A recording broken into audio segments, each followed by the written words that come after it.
Hello students, welcome you all and this is me Arnab Sharma. তোমাদেরকে history, geography, polity, economics পড়াবো আমি। আর আজকে তোমাদের প্রথম ক্লাস। তোমাদের অনেকেরই হয়তো ইকোনমিক্স বিষয়টা নিয়ে সমস্যা হয়, একটু ভয় পাও, তাই প্রথমে যেটা ভয়ের বিষয় সেটা নিয়ে ক্লাস শুরু করছি। এছাড়া প্রতি সপ্তাহে 3টে করে ক্লাস থাকবে। চেষ্টা করব সপ্তাহ শেষে একটা করে স্পেশাল ক্লাস রাখার, এক্সাম স্পেশাল ক্লাস রাখার, যেখান থেকে পয়েন্ট অফ ভিউ থেকে ক্ল্যারিটি করতে পারবো। প্রত্যেক সপ্তাহ শেষে একটা করে কারেন্ট অ্যাফেয়ার্সের পিডিএফ দেওয়া থাকবে, সেগুলো দেখে নিও।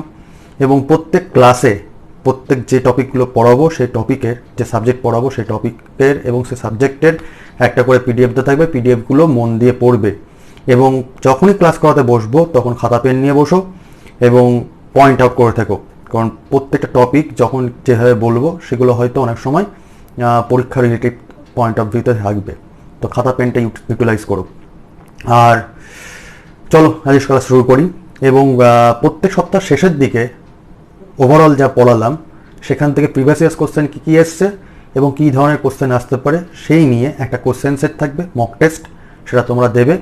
যদি কোনো সমস্যা হয় ডাউট ক্লিয়ার তো থাকবেই, ঠিক আছে? চলো ক্লাস শুরু করি। ইকোনমিক্স বা ইকোনমি, দুখানা শব্দ আমরা পাই, একটা হচ্ছে ইকোনমিক্স আর একটা ইকোনমি। বিষয়গুলো কি দেখে নিই চলো। ইকোনমিক্স আর একটা হচ্ছে ইকোনমি। কনফিউশন থাকে কোনটা পড়বো, তাহলে কোনটা আমাদের পরীক্ষার জন্য লাগবে। ইকোনমিক্স বলো বা ইকোনমি বলো, যাই বলো না কেন, একটা অতি প্রাচীন শব্দ যার উৎপত্তি গ্রিসে হয়েছিল, সেই শব্দ থেকে এসছে। শব্দটা কি? শব্দটা হচ্ছে ঐকোনমিয়া। শব্দটা হচ্ছে ঐকোনমিয়া। এখান থেকে ইকোনমিক্স বা ইকোনমি শব্দের উৎপত্তি। ঐকোনমিয়া শব্দটার মানে কি? পরিবার পরিচালন বিদ্যা।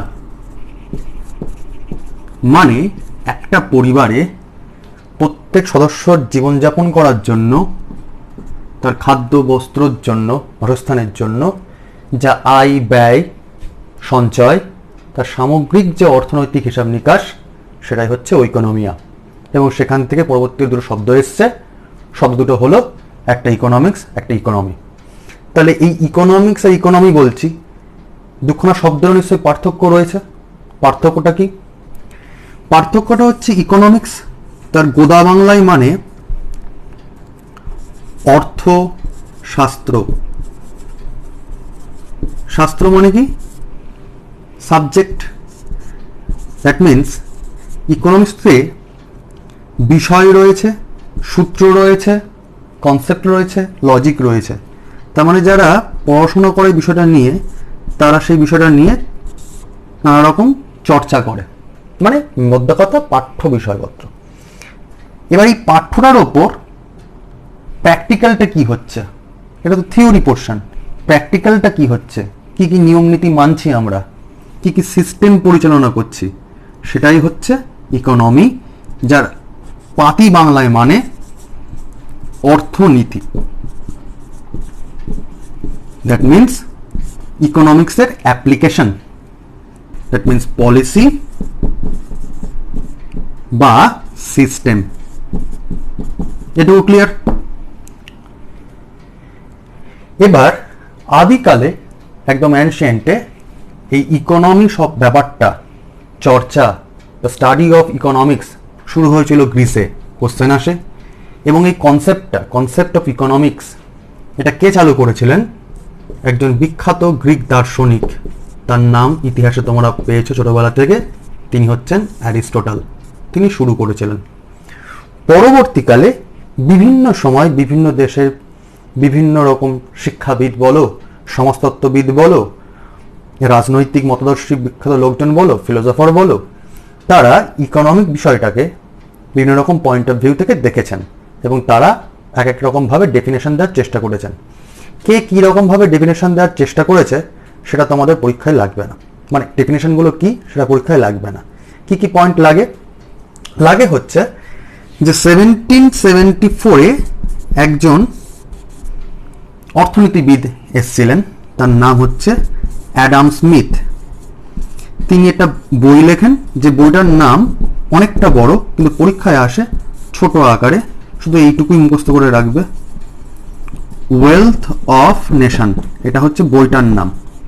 এই ওয়েলথ অফ নেশন নামে যে বইটি রচনা করেন, সেখানে উনি বিস্তারিত বলেছেন যে একটি দেশের টোটাল যে সম্পদ, সেই সম্পদের যে বিজ্ঞান, সম্পদ নিয়ে যে হিসাব নিকাশ হয়, তার যে পলিসি, সেটাই হচ্ছে ইকোনমিক্স। স্বভাবতই অ্যাডাম স্মিথকে কি বলা হয়? Father of economics. কখনো কখনো প্রশ্ন আসে এরমভাবেও, যে who is known as the father of economics, or who is known as the father of classical economics, or who is known as the father of political economics. সব answer Adam Smith. তোমাদের পিডিএফে দেখবে point point করে লেখা আছে যে কাকে কোন বিদ্যার জনক বলা হয়। যেমন এখানে যেমন আদিকালে গ্রিসে অ্যারিস্টটল ওই ইকোনমি ব্যাপারটার কনসেপ্ট শুরু করেছিলেন, পরবর্তীকালে একদম কোর সাবজেক্ট হিসাবে, একদম পৃথক সাবজেক্ট হিসাবে দৃষ্টি নিক্ষেপ করেছিলেন অ্যাডাম স্মিথ। সেরকমই আদিকালে ভারতবর্ষেও কিন্তু ভারতের অর্থনীতি নিয়ে একজন বলাবলি করে গেছেন, তিনি হচ্ছেন কৌটিল্য। ইন্ডিয়ান ইকোনমিক যে বিষয়টা, সেইটা কালচার করে গেছিলেন কে? কৌটিল্য। কোন বইতে? অর্থশাস্ত্র, এটা তোমরা জানো। এখানে উনি ইন্ডিয়ান ইকোনমিক কনসেপ্ট করে গেছিলেন, যার জন্য ফাদার অফ ইন্ডিয়ান ইকোনমিক্স বলা হয় কৌটিল্যকে। তো এই ধরনের পয়েন্ট কাকে কি বলা হয়, বা যখন পরবর্তীকালে ভারতের অর্থনৈতিক সংস্কার হয়েছিল, তখন ভারতের অর্থনৈতিক সংস্কারের জন্য কাকে বলা হয়? ভারতের এক্স প্রাইম মিনিস্টার, যার নাম ছিল পিভি নরসিংহ রাও। ঠিক আছে, তো পয়েন্ট পয়েন্ট করে দেওয়া আছে, সে পয়েন্টগুলো একটু দেখে নেবে কাকে কি বলা হয়। ঠিক, তো এই বিষয়গুলো গেল একদম প্রাইমারি লেভেলে, যে কোনটা ইকোনমিক্স এবং কোনটা ইকোনমি।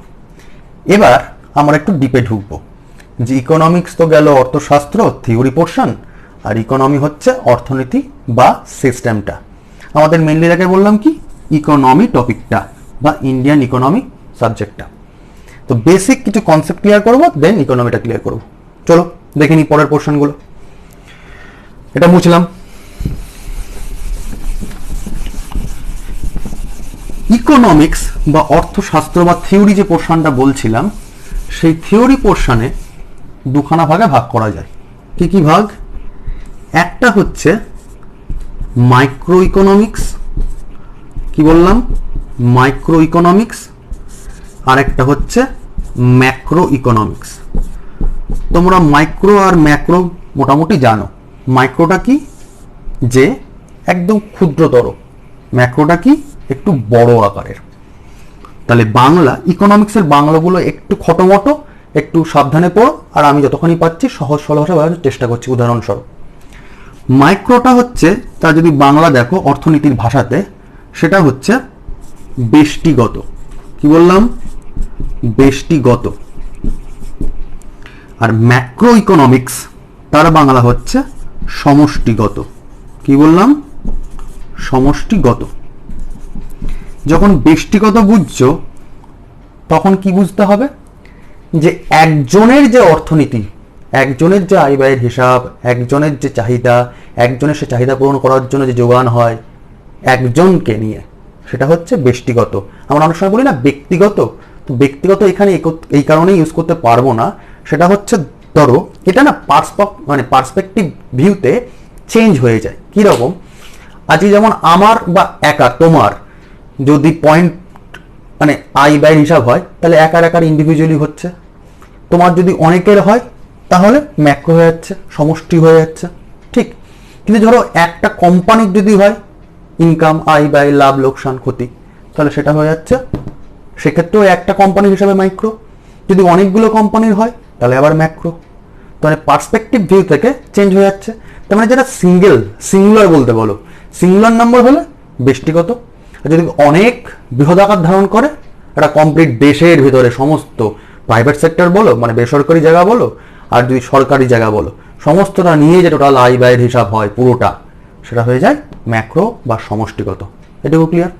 তাহলে ইকোনমিক্সকে আমরা দুভাগে ভাগ করতে পারি, একটা হচ্ছে মাইক্রো ইকোনমিক্স আর একটা হচ্ছে ম্যাক্রো ইকোনমিক্স। এটা গেল ইকোনমিক্সের ভাগ। এবার ইকোনমির বা অর্থনীতির ভাগাভাগিতে আসবো। জিনিসগুলো কি কি? প্রথমেই ইকোনমি তার বিভিন্ন রকম দৃষ্টিকোণ থেকে ইকোনমিকে ভাগাভাগি করা যায়। কি কি ভাগে? ধরো ইকোনমির প্রথমে যেটা বুঝতে হয় যে ইকোনমির নেচারটা কি রকম, নেচার ওয়াইজ, প্রকৃতি অনুযায়ী ইকোনমিকে আমরা কিভাবে ভাগ করব। নেচার ওয়াইজ কিভাবে ভাগ করব? এর ভাগ হচ্ছে একটা, সেটা হচ্ছে সিম্পল ইকোনমি, সাধারণ বা সরল ইকোনমি। জিনিসটা কি? যখন টাকা পয়সা ছিল না তখন আমরা কি করতাম? বিনিময় করতাম।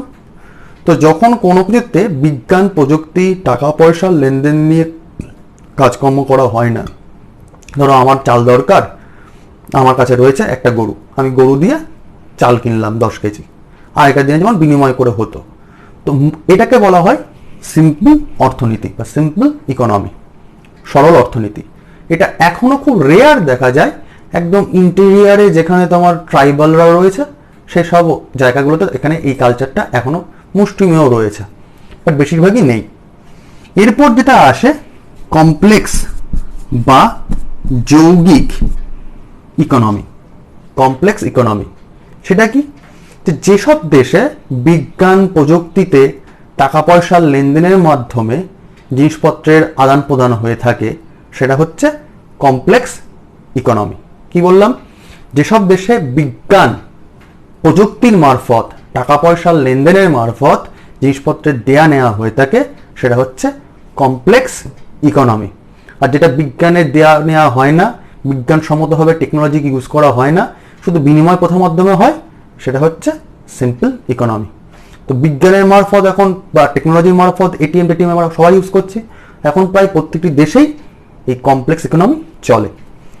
এরপর আসে ক্লোজড ইকোনমি।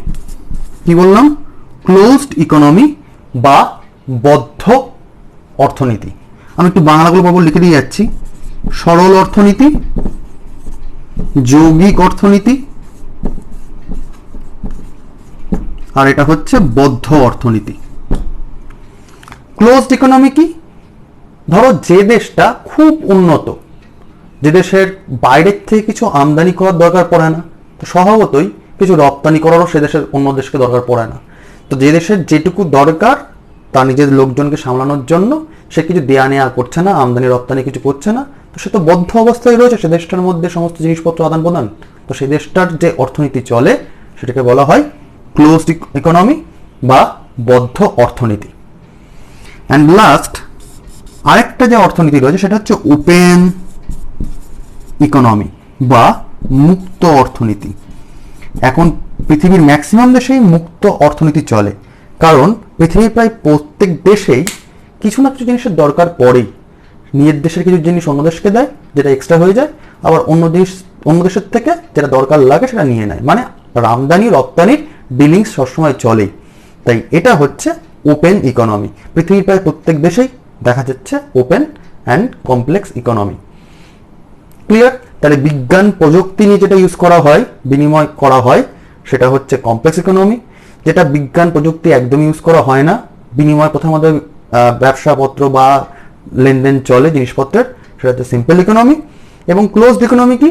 যে দেশের আমদানি রপ্তানি দরকার পড়ছেই না, সেটা হচ্ছে ক্লোজড ইকোনমি। এবং যেখানে যেসব দেশ আমদানি রপ্তানি করে তার সমস্ত কিছু নির্ভর করে, অর্থনীতি নির্ভর করে, সেটা হচ্ছে ওপেন বা মুক্ত ইকোনমি।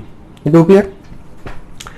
এরপর ইকোনমিকে আবার অন্য পয়েন্ট অফ ভিউ থেকে আমরা ভাগাভাগি করতে পারি। অন্য পয়েন্ট অফ ভিউ থেকে ভাগাভাগি করতে পারি কিরকম ভাবে? সেটা এর সিস্টেম অনুযায়ী ভাগ করতে পারি। কি অনুযায়ী ভাগ করতে পারি? সিস্টেম অনুযায়ী ভাগ করতে পারি। বিভিন্ন দেশে বিভিন্ন রকম ভাবে ইকোনমির সিস্টেম চলে। কিরকম ভাবে চলে? একটা হচ্ছে ক্যাপিটালিস্টিক,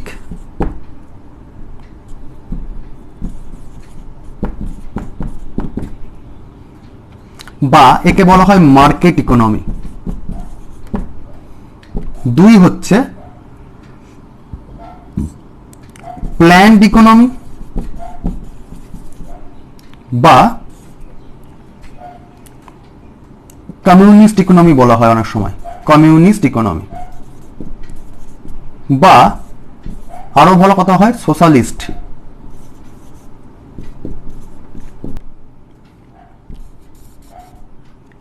অ্যান্ড লাস্ট হচ্ছে এই দুটোর মিশ্রণ, মিক্সড ইকোনমি।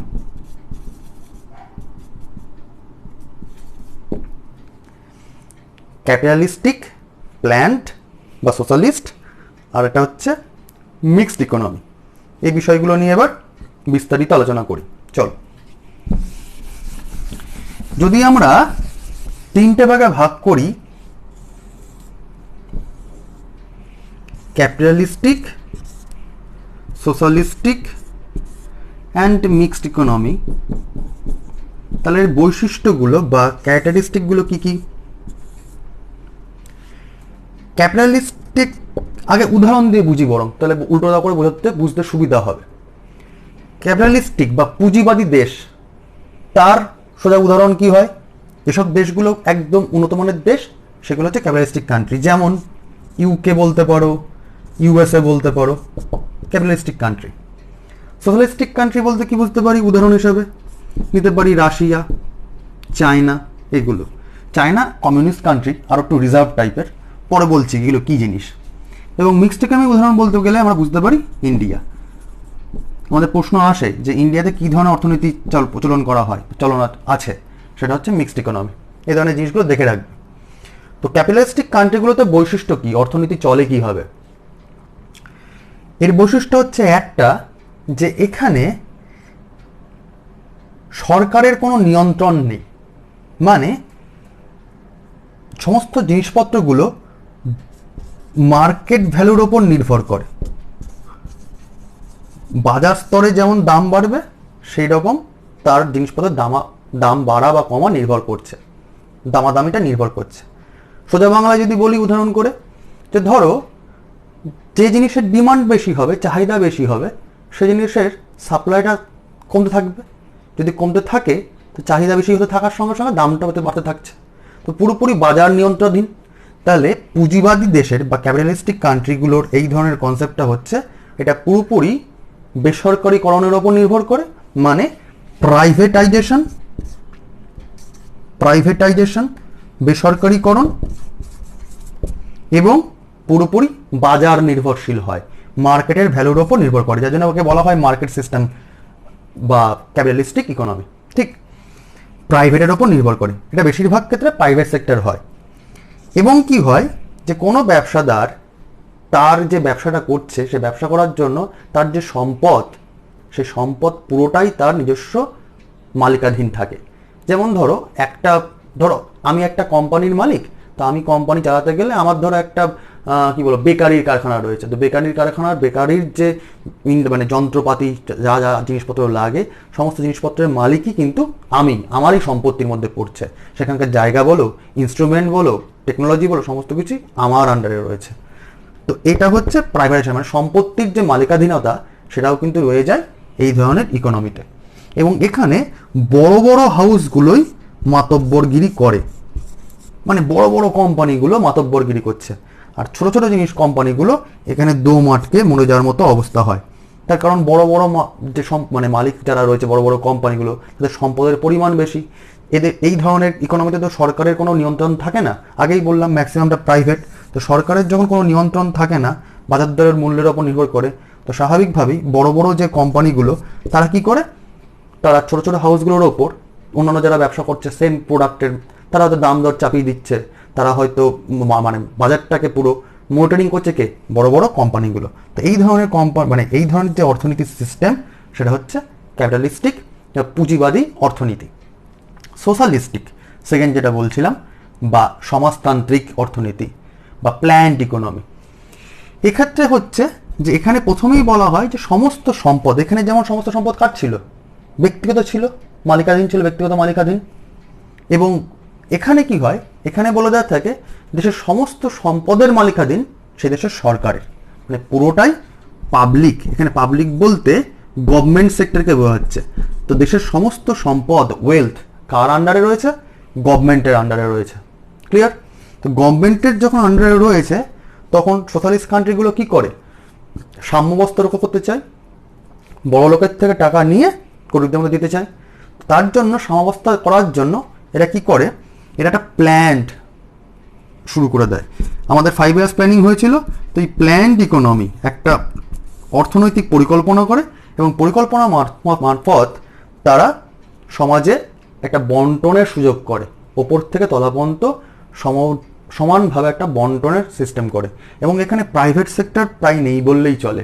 প্রাইভেট সেক্টরে থাকলেও সমস্ত বিষয়েই কিন্তু নাক গলাইকে গভর্নমেন্ট, সরকার এখানে মনিটরিং করে।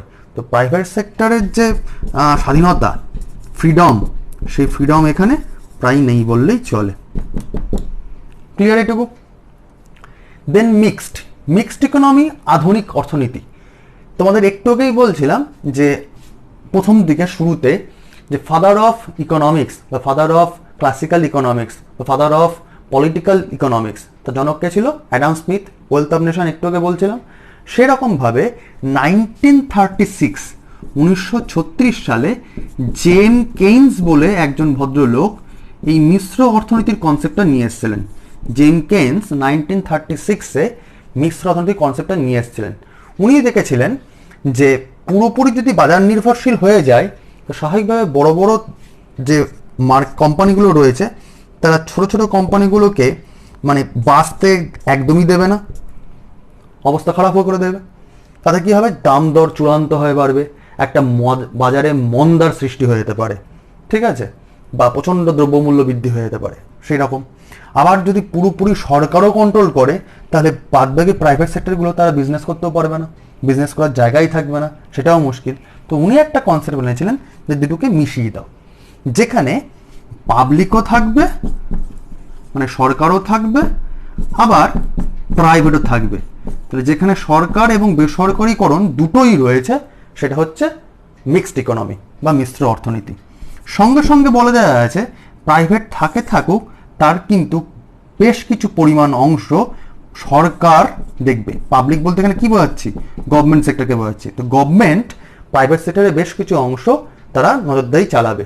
যেমন আমাদের দেশে তোমরা যদি ব্যবসা করতে যাও তোমাকে ট্রেড লাইসেন্স করতে হয়, ট্যাক্স পে করতে হয়, একটা অংশ মনিটরিং কিন্তু সরকার করে।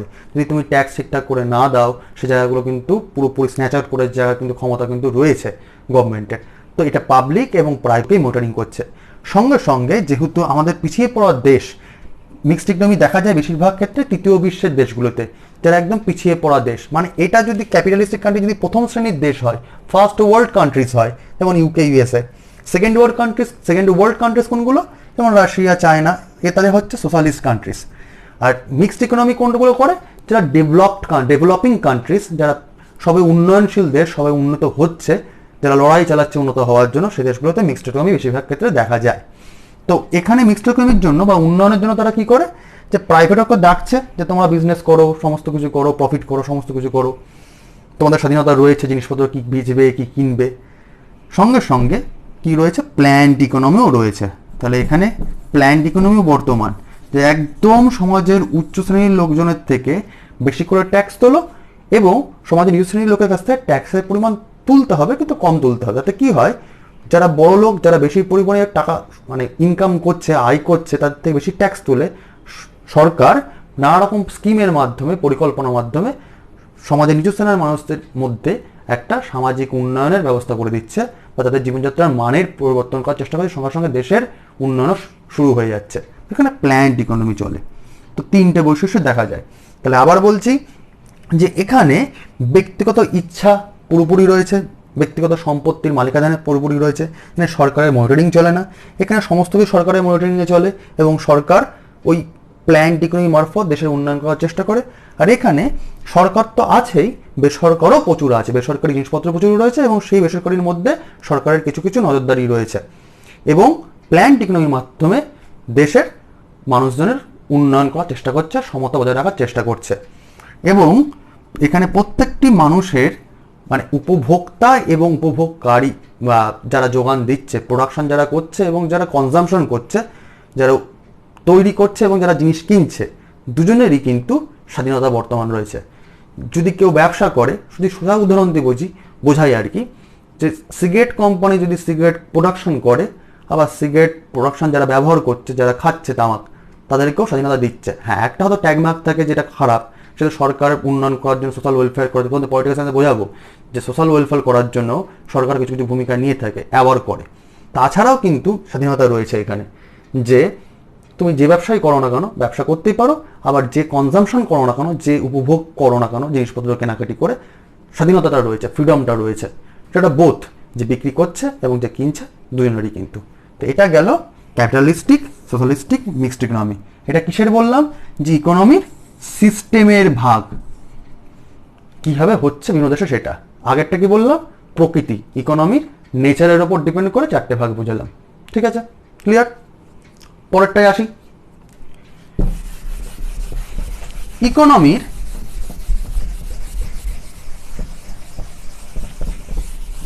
বিভিন্ন সেক্টর অনুযায়ী তার আবার ভাগ রয়েছে। সেক্টর মানে অ্যাক্টিভিটিসের ওপর ইকোনমিকে ভাগ করা যায়। অ্যাক্টিভিটিস বলতে কি? দেখো, বিভিন্ন শ্রেণীর মানুষজন তো বিভিন্ন রকমভাবে তাদের জীবিকা নির্ভর করে বা আয় করে, ব্যয় করে। তো সেই বিভিন্ন কাজের জায়গাগুলোর ওপর নির্ভর করে, অ্যাক্টিভিটিসের ওপর নির্ভর করে ইকোনমিকে আবার ভাগ করা যায়। তাহলে কি বললাম? কিসের ওপর ভাগ করবো? এবার ডিভিশনটা করব অ্যাক্টিভিটিসের ওপর। অ্যাক্টিভিটিসটা কি কি? ধরো, যারা একদম জমির ওপর নির্ভরশীল, তাদের সম্পত্তি বলে শুধু জমিটুকুই রয়েছে, তারা গায়ে গতরে খেটে দেবে, সেটা হচ্ছে একদম প্রাইমারি সেক্টর ইকোনমি বা প্রাথমিক সেক্টর, প্রাইমারি সেক্টর ইকোনমি। উদাহরণ দিতে পারি। উদাহরণটা হচ্ছে এগ্রিকালচার। উদাহরণটা কি?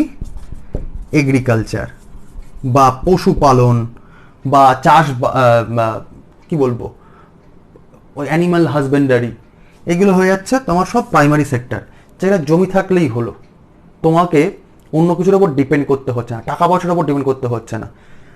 মানে প্রাইমারিলি, বেসিক্যালি তোমাকে জমির ওপর, ল্যান্ডের ওপর নির্ভর করতে হচ্ছে। তো এই ধরনের যে ইকোনমি, যে সেক্টরটা, সেটা হচ্ছে প্রাইমারি সেক্টর। এদেরকে কি ধরনের লেবার বলা হয়? পরীক্ষায় কোশ্চেন আসে। যেহেতু এরা গায়ে গতরে খাটে, মানে নিজেরাই শ্রমিক মেনলি, তাই এদেরকে বলা হয় রেড কলার ওয়ার্কার্স। ঠিক আছে, এরপরে যেটা আসে সেটা হচ্ছে সেকেন্ডারি। এরপরেরটা কি? সেকেন্ডারি বা গৌণ ক্ষেত্র, সেকেন্ডারি সেক্টর। এরা কি করছে? ল্যান্ডের ওপর তো নির্ভরশীল বটেই, জমি তো লাগবেই, সঙ্গে সঙ্গে টাকাও লাগবে। যেমন ইন্ডাস্ট্রি, কোনো যদি ইন্ডাস্ট্রি করতে হয়, শিল্প করতে হয়, তাহলে শিল্প করার জন্য শুধু টাকা তো লাগে না, জমিও দরকার। একটা কারখানা করতে হলে কি দরকার? জমি এবং টাকা, টেকনোলজি দুটোই দরকার। তো টাকা ছাড়া টেকনোলজি আসবে না, মেশিনপত্র আসবে না, লেবার আসবে না। তো এই ইন্ডাস্ট্রি সেক্টর যেগুলো আছে, সেইগুলো হচ্ছে সেকেন্ডারি সেক্টর, যেখানে ল্যান্ডও লাগবে, মানিও লাগবে। এটাই কি লাগবে? শুধুমাত্র মেনলি লাগবে ল্যান্ড।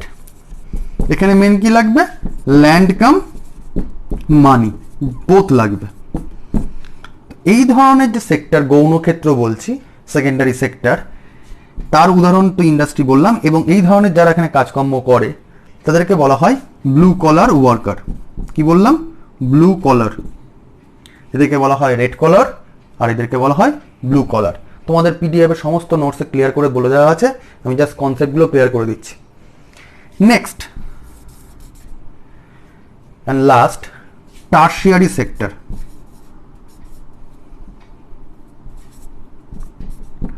টারশিয়ারি সেক্টর, টারশিয়ারিটা কি? টারশিয়ারিটা হচ্ছে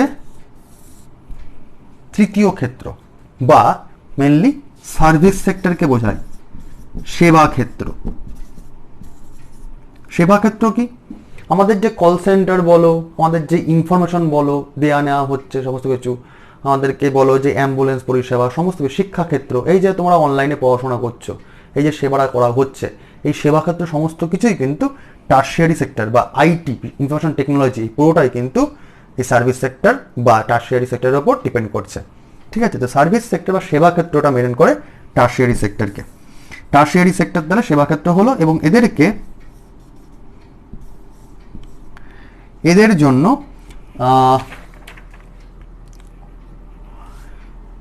যে লেবার তাদেরকে বলা হয় পিঙ্ক কলার, এদেরকে বলা হয় পিঙ্ক কলার লেবার। ঠিক আছে, তাহলে এদেরকে রেড কলার লেবার বলা হয়, এদেরকে বলা হয় ব্লু কলার লেবার, এদেরকে বলা হয় পিঙ্ক কলার লেবার। ঠিক আছে, টার্সিয়ারি সেক্টরের আবার বিভিন্ন স্তর অনুযায়ী এদেরকে আবার দুভাগে ভাগ করা যায়। টার্সিয়ারি সেক্টরকে আমি আবার দুভাগে ভাগ করতে পারি। দুভাগে ভাগটা কি? একটা হচ্ছে কোয়াটারনারি, আর একটা হচ্ছে কুইনারি। একটা কোয়াটারনারি আর একটা হচ্ছে কুইনারি। কোয়াটারনারিটা কি? যারা ধরো টেকনোলজিকের ওপর ডিপেন্ড করছে, যারা ধরো স্কিলের ওপর ডিপেন্ড করছে, প্রোডাকশন করছে, সেটা হচ্ছে কোয়াটারনারি টার্সিয়ারি সেক্টর। কীরকম? ধরো একটি ছেলে ইঞ্জিনিয়ারিং করেছে, ইঞ্জিনিয়ারিং করার পর সে একটা কোম্পানিতে সে অ্যাপস বানাচ্ছে, মানে অ্যাপ্লিকেশন মোবাইল অ্যাপস বানাচ্ছে বা একটা ওয়েবসাইট তৈরি করছে। তোমার টেকনোলজিকে, বুদ্ধিকে সে ইমপ্লাই করছে, সে সেখানে সার্ভিস করছে, সেবা ক্ষেত্র করছে। তো যে বুদ্ধিকারী টেকনোলজি দিয়ে যে কাজকর্ম করবে, মানে ইঞ্জিনিয়ার শ্রেণীটা আর কি, সেই ইঞ্জিনিয়ার শ্রেণীটা হচ্ছে কোয়াটারনারি সেক্টর। যারা স্কিলের ওপর ডিপেন্ড করে কাজকর্ম করে, গায়ে গতরে সেরকমভাবে খাটে না, সেটা হচ্ছে কোয়াটারনারি টার্সিয়ারি সেক্টর। তো এই ধরনের যারা ওয়ার্কার, যারা লেবার, তাদেরকে বলা হয় white collar job. White collar, এই যে কলার, হোয়াইট কলার জব। তাহলে এটা হচ্ছে রেড কলার জব, এটা হচ্ছে ব্লু কলার জব, এটা হচ্ছে পিঙ্ক কলার জব, এটা হচ্ছে হোয়াইট কলার জব। বুদ্ধিটাকে বেশি করে ইউজ করে। আর ওই ধরনের ইঞ্জিনিয়ার যারা পোষে, মানে যেসব কোম্পানি রয়েছে, তাদের হয়তো এটা আরও বুদ্ধি বেশি করে কাজ করায় যে এই সময় এই ধরনের অ্যাপ্লিকেশন করলে, এই ধরনের ওয়েবসাইট বানালে আরও বেশি করে প্রফিট হবে। ওদের যে চিন্তাভাবনাটা, সেটা হচ্ছে quinary sector, quinary tertiary sector. তো এদেরকে বলা হয় গোল্ডেন কলার জব। ঠিক, তাহলে কি ভাগ করতে বললাম? যে অর্থনীতির অ্যাক্টিভিটিসের ওপর আমরা আগে ভাগ করতে পারি প্রাইমারি সেক্টর বা প্রাথমিক ক্ষেত্র। সেটা হচ্ছে একদম যেখানে প্রাথমিকভাবে ল্যান্ডের ওপর নির্ভরশীল, ডিপেন্ডেন্ট, সেটা হচ্ছে এগ্রিকালচার সেক্টর বা রেড কলার। যেটা তোমার জমি এবং অর্থ দুটোর ওপর নির্ভর করে, সেটা হচ্ছে ইন্ডাস্ট্রি। ঠিক আছে, সেই ইন্ডাস্ট্রি বা শিল্পক্ষেত্র, সেটা হচ্ছে ব্লু কলার লেবার। দেন টার্সিয়ারি সেক্টর বা সার্ভিস সেক্টর, ঠিক আছে, সেটা হচ্ছে পিঙ্ক কলার জব। টার্সিয়ারি সেক্টরকে আবার ভাগ করতে পারি, যারা আর কি মস্তিষ্ক বা টেকনোলজি বা স্কিলের ওপর ডিপেন্ড করে, সেটা হচ্ছে কোয়াটারনারি সেক্টর বা তাকে বলা হয় হোয়াইট কলার জব। এবং এদের যারা মাথা, এদের যারা পরিচালনা করে একটু উচ্চমানের, তারা যাতে আরও যে টেকনোলজির যে প্রোডাকশন হচ্ছে সেইটা যারা দেখভাল করছে, সেটা হচ্ছে কুইনারি সেক্টর। বা এটা হচ্ছে দেশের একদম প্রথম শ্রেণীর অ্যাপেক্স, মানে চূড়ায় যারা বসে থাকে মাথায়, সেই সব লোকজন হচ্ছে গিয়ে গোল্ডেন কলার জবের প্রফেশনের মধ্যে পড়ছে। ক্লিয়ার? তাহলে ইকোনমিকে কীভাবে ভাগ করতে পারলাম? ইকোনমিকে ভাগ করতে পারলাম আমরা একটা অ্যাক্টিভিটিসের ওপর, একটা বললাম নেচার, প্রকৃতির ওপর, যে কোনটা ক্যাপিটালিস্টিক, কোনটা সোশ্যালিস্টিক, কোনটা মিক্সড ইকোনমি, এবং আরেকটা ভাগ করতে পারলাম অর্থনৈতিক টাইপসের ওপর, সেটা হচ্ছে simple, closed, complex and open. Clear এইটুকু? এছাড়া অর্থনীতি বা ইকোনমির কতগুলো টপিক রয়েছে, টপিক বা সাবজেক্টস রয়েছে।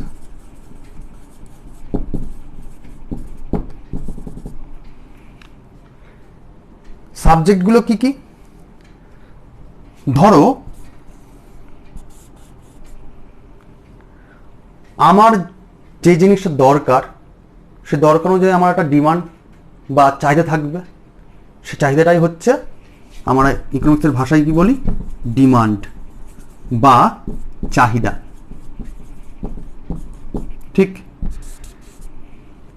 চাহিদা যখন হবে তখন সেই জিনিসটার উৎপাদন দেখবো, আমরা তৈরি করতে হবে আমাকে। দ্যাট মিনস প্রোডাকশন বা কি বলবো, উৎপাদন।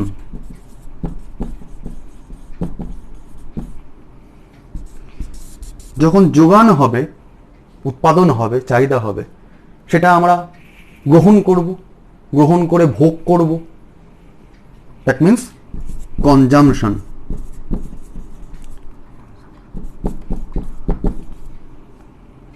বা ভোগ।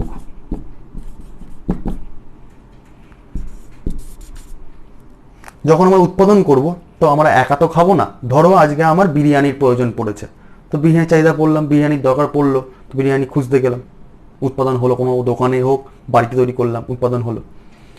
বিরিয়ানি যখন তৈরি হলো তখন আমিও খেতে পারি, তা আমি নিজে উপভোগ করছি, কনজামশন। অথবা সবাইকে নিয়ে খাচ্ছি, সেটা হচ্ছে যখন সবাইকে নিয়ে খাবো তখন প্রত্যেককে কী করব, ভাগ করে দেব। ভাগটাকে কি বলা হয়, বন্টন বা ডিস্ট্রিবিউশন।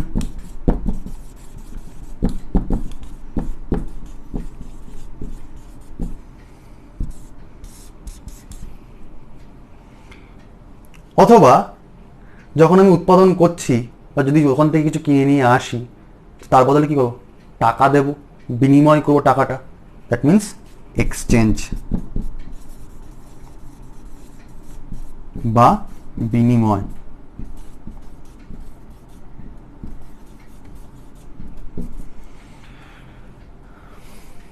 ঠিক। এবং এই সব পড়া থেকে কি পাওয়া যাবে, যদি বৃহৎ আকারে ভাবি তাহলে আমার একটা আয় হতে পারে বা ব্যয় হতে পারে।